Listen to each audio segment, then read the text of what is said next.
Nintendo Land is one of Nintendo's most underrated titles, not just of the Wii U's library, but of their entire game library. In case you don't remember what Nintendo Land was, I don't blame you for trying to forget the Wii U generation.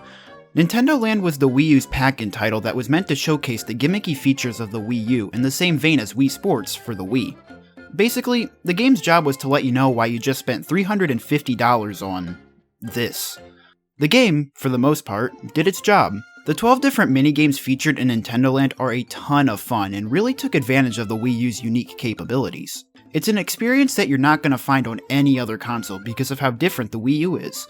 Not to mention the quality of the minigames baked inside are mostly top-notch and help spread awareness to Nintendo's lesser-known franchises. Despite being such an amazing kickoff to the Wii U's life, not a whole lot of people talk about this game, mostly because they're too busy talking about how terrible the Wii U was, and how the Wii U was almost the demise of Nintendo, and how the Wii U fucked their wife, blah blah blah. So that's why I'm going to talk about one of the few glimmers of hope and beauty of the Wii U's life.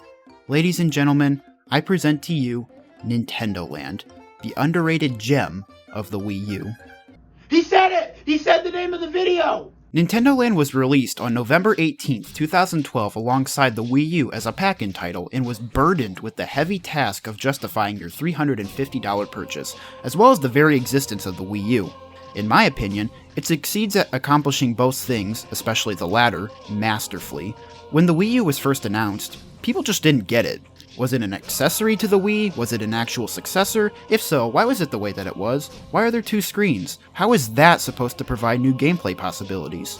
Nintendo Land was the perfect pack-in title for the Wii U because it provided a wealth of possibilities of using a second screen to play. One of the standout gameplay possibilities that the Wii U brought to the table was asymmetric multiplayer. This is basically a form of multiplayer where different players have different roles, capabilities, and goals while playing the same game. This was Nintendo Land's trademark feature, as 6 of the 12 games used this type of gameplay.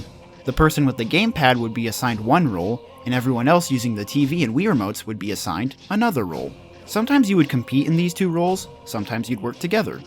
This type of multiplayer isn't exclusive to the Wii U, but it feels most at home here because having the second screen lets one player keep their in-game actions private from other players and allows for unique and cool gameplay possibilities, and you're able to do it in the form of standard couch co-op. There are 12 different attractions total in Nintendo Land, and they are all connected through a main plaza, which is filled with other Mii characters as well as little knickknacks you earned with coins that you collect in the attractions. You can walk around as your Mii character and enter whatever attraction you'd like, but if that's too complicated for you, the X button is only a click away, which will bring you to a menu where you can simply tap whatever attraction you'd like to play. Let's take a look at what each game brings to the table in terms of gameplay, as well as Wii U existence justification. First, we've got to talk about those sweet asymmetric co-op games.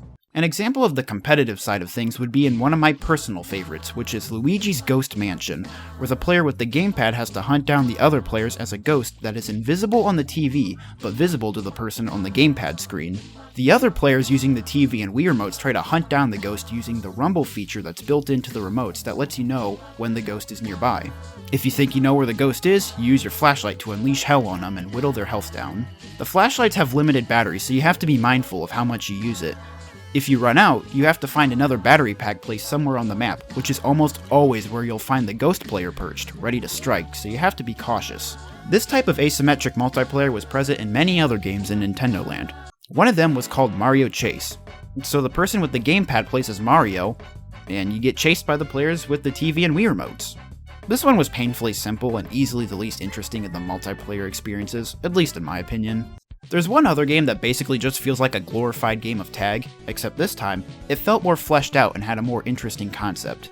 This game was Animal Crossing Sweet Day. In this one, the player with the gamepad controls 2 different dinner utensil-wielding dogs simultaneously, with each one being controlled by a different analog stick. The goal of the player with the gamepad is to chase down and tackle the players using the Wii remotes who are trying to obtain and hoard a designated amount of candy before getting tackled 3 times by the gamepad player. What makes this game more interesting is that, similar to how Pac-Man works, the player doing the chasing runs considerably slower than the candy collecting players, so they have to rely on trying to trap or corner the other players. What makes the game even more interesting is that the more candy being carried by the Wii remote players, the slower they run, so they have to decide between carrying more candy and being more likely to be caught, or carrying less candy and being less likely to be caught. It's a really fun game that would lose a lot of its magic if it was on a console other than the Wii U. Also, by the way, it's worth mentioning at this point that on a lot of Nintendo Land's attractions, the gamepad uses the inner camera to broadcast your face onto the TV so everyone can see your reactions. Just thought it was worth mentioning so you don't get caught doing something inappropriate in case you forgot to turn the camera off.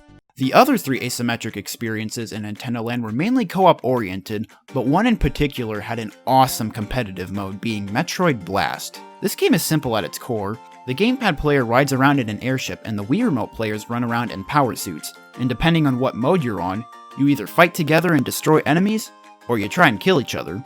Now don't get me wrong, the co-op mode where you team up to battle enemies is exquisite, but the competitive PvP mode is where it's at. It is so much fun stalking around in the airship and sniping your friends where they least expect it, and teaming up to take down the guy in the airship is also a good time. Metroid Blast is another example of a game that would technically work just fine on other platforms, but its fun factor is heightened immensely by the Wii U. Having a second screen makes it so that other players can't just look over and see where you are on the map, which makes the experience more fun since you can sneak up on each other. And it's like this for many of Nintendo Land's other games like Animal Crossing and especially Luigi's Mansion. But Aaron, you might object, if I'm playing a multiplayer game with my friend over the internet in our 2 separate houses with 2 separate TVs or computers, then our screens are separated and it will have the same effect, so the Wii U isn't that special, right? And yes, you would be absolutely right in saying that. However, let's see what Aaron has to say about that. Aaron appears to be unresponsive at the moment, but if he was responsive, he would probably say something along the lines of, even though online multiplayer is awesome and has a lot of benefits, good old couch co-op will always be the way to go, at least in my eyes. With the Wii U, you get the best of both worlds. Call me old-fashioned or whatever, that's just the way I prefer it. Shouting obscenities at my friends is way more fun in person than it is over Discord. Anyway, back to Nintendo Land games. There's 2 more multiplayer games left to cover. One of them is Pikmin Adventure, and, little fun fact, this game was actually the reason I became a huge fan of the Pikmin series. This is very important, and we'll talk more about why later. First, let's talk about the game itself. The game doesn't really do anything to take advantage of the Wii U's unique hardware, but that doesn't stop it from being a fun time. This is another cooperative multiplayer experience where the gamepad player plays as the one and only Olimar, and everyone else plays as Pikmin. The gameplay is somewhat similar to a real Pikmin game. You blast through a series of super linear levels, and the player controlling Olimar taps the gamepad screen to lob Pikmin at enemies and obstacles, while the player playing as a Pikmin viciously mashes the A button to do the same thing. It's basically just a very watered down version of an actual Pikmin game, but I don't mean that as a bad thing. It's a fun game to just breeze through with a friend and try and beat your record clear time. The final multiplayer game that you can experience in Nintendo Land is a Zelda-themed one titled The Legend of Zelda Battle Quest. The gamepad player takes up the role as an archer, and the Wii Remote wielder becomes a swordsman. 1 to 5 players march through a series of linear levels and hack, slash, and shoot anything that stands in their way. The gameplay is very reminiscent of that fencing showdown minigame in Wii Sports Resort where you slaughter innocent Mii characters. You know which one I'm talking about. I think it was called Wii Genocide, I can't really remember. The archer was controlled on the gamepad using the gyro controls, and the swordsman was controlled by swinging the Wii Remote around like a sword. The archer was always harder to use in my opinion because not only do you have to constantly worry about reloading on arrows, if you find yourself in close quarters combat because you failed to pick off enemies in the distance, you have no way to defend yourself and you're probably done for. The swordsman has neither of these limitations, plus you get a shield. But come on. You can't pull this garbage on your friends as the swordsman now, can you? Oh hey, I didn't see you there. I thought I locked the door. So yeah, I pretty much covered all the multiplayer experiences in Nintendo Land. A lot of these games are way more interesting with the Wii U's whole dual screen shtick, and some games just straight up won't work without it. These asymmetric games are way more charming on the Wii U because the person on the gamepad can keep their actions private. Sure, you could technically play them on other platforms with the whole connect online and use separate screens thing, but come on. Playing them together with friends in the comfort of your living room is sweet. Now, Nintendo Land was more than just multiplayer games, it also contained a lot of single-player experiences. Some of them take great advantage of the Wii U's unique capabilities, usually in the form of things like touchscreen controls, and some of them barely did any of that. Let's take a look at the 6 remaining single-player games featured in the Wii U's most underrated game. One of the best single-player games featured in Nintendo Land is called Tekamaru's Ninja Castle, and is based on a lesser-known early Famicom game released only in Japan called The Mysterious Murasame Castle in English. Ninja Castle utilized the gamepad's touchscreen controls. What you would do is hold the gamepad vertically and you would flick the shurikens at these little wooden ninjas you see on the TV, and you would aim with the cursor controlled by the gamepad's gyro controls. Now these bastards can be tricky to hit sometimes, so in case the gamepad doesn't work out, when I'm playing this game, I always make sure I'm packing some heat. I always found this game super captivating because this is the type of game that you would typically only see in an arcade or something, but here you are playing it all cozy in your own living room and it's splendid. It was always a blast to come home from school and pick up the gamepad and just go to town on these wooden ninjas in a fit of hormone-fueled teenage angst. Another game that is just filled with adrenaline is Balloon Trip Breeze, based on the NES game Balloon Fight. This game is also controlled with the touchscreen on the gamepad. You stroke the screen with the stylus to control your Mii character who is suspended by two balloons with little gusts of wind.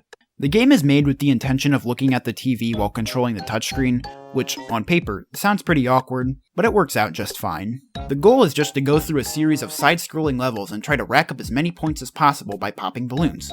Neat. Let's move on. Do you guys remember the time when Nintendo wasn't ashamed to acknowledge the existence of the F-Zero series? 2012 was a crazy time. F-Zero actually got some representation in Nintendo Land in the form of Captain Falcon's Twister Race. Similar to Ninja Castle, the game is controlled by holding the gamepad vertically. You control the cart by tilting the gamepad left and right. The game is easier to control when you're looking at the gamepad because you get a top-down view, so it makes it easier to make turns and avoid obstacles. It's more visually interesting looking at the TV, but you're gonna have a harder time making it through the course. The courses are essentially a series of time trials.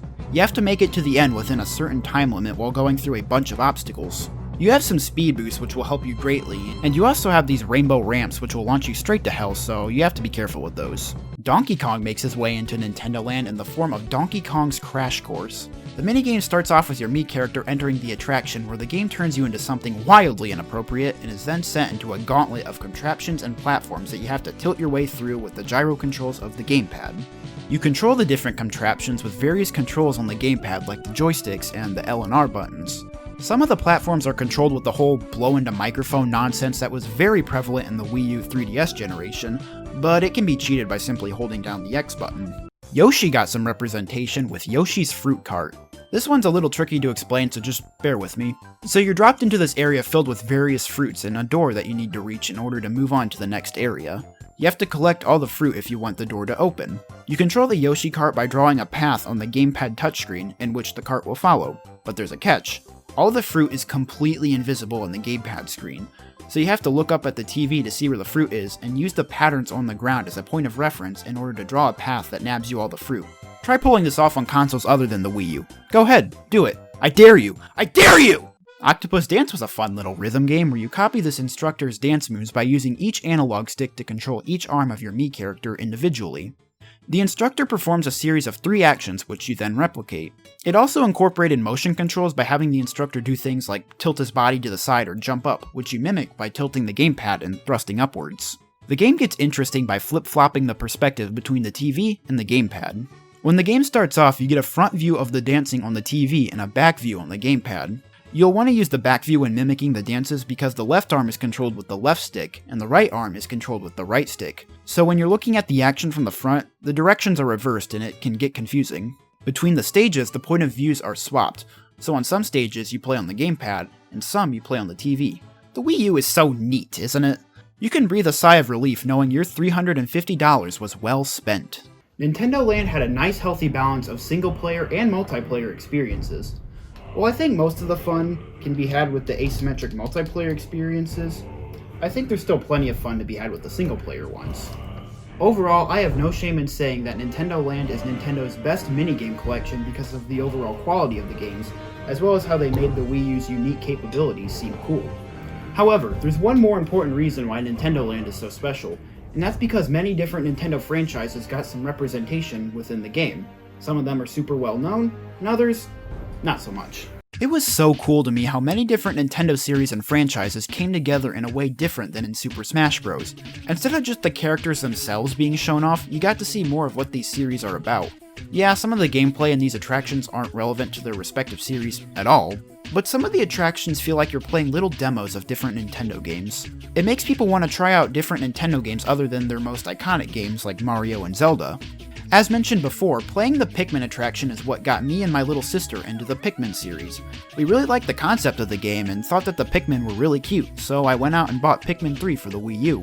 I brought it home, we played it, and we absolutely hated it. We thought it was so sad that so many Pikmin would end up dead when trying to take down enemies. But after playing it more, we developed colder hearts and thicker skin and will now gladly sacrifice half our army to take down a giant eel. Pikmin is now one of my favorite game series ever, and it's all because of that little minigame, and I'm sure the games in Nintendo Land did the same thing for other people. On top of showcasing Nintendo franchises to potential fans, it was just plain cool to see all of them together in one game. Nintendo has built such an awesome community of video game franchises and characters, and I wish they would capitalize on that more with even more crossovers. Nintendo Land is truly something special. It was the best pack-in title Nintendo ever released because it took all the things that the Wii U did right and wrapped it all up into one game. Asymmetric games are a blast to play with friends, and seeing a bunch of different Nintendo franchises together in one place is magical. I will always love you, Nintendo Land. And that's all I have to say on this. Farewell, my friends.